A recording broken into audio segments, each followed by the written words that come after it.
Hola, me llamo Javier de Lucas, soy catedrático de Filosofía del Derecho en el Instituto de Derechos Humanos de la Universidad de Valencia, aunque ahora estoy en servicios especiales, soy senador por Valencia y presido la Comisión de Ciencia, Innovación y Universidades del Senado. Intervengo para mostrar mi apoyo a la candidatura del equipo presidido por la rectora Mavi Mestre en estas elecciones y a su programa, y porque me parece importante que votemos, aunque es evidente que el resultado ya está dado.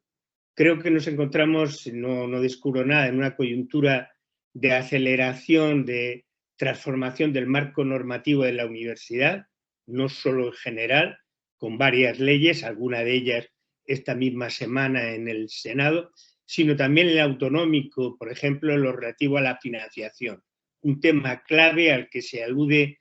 en diferentes puntos del programa rectoral, por ejemplo, en el 91, en donde se insiste en liberar la reivindicación de las universidades públicas valencianas para una financiación suficiente que haga frente al compromiso de prestar un servicio público de máxima calidad. Pero también por las características de nuestra universidad, esta es una coyuntura clave y me voy a referir solo a un aspecto, el docente investigador. La estabilidad de la plantilla docente e investigadora es decisiva, es una cuestión decisiva para atender a dos problemas: el envejecimiento de la plantilla y la solución de la precariedad del personal investigador. Sin una plantilla suficiente, sin una plantilla adecuada, es imposible realizar las dos de las tareas básicas, pero desde luego dos tareas fundamentales de la universidad: la docencia y la investigación.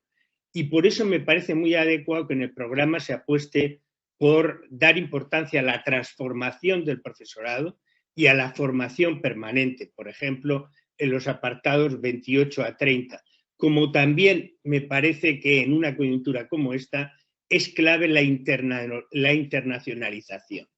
La apuesta, por ejemplo, por la Alianza Fortem o por la Alianza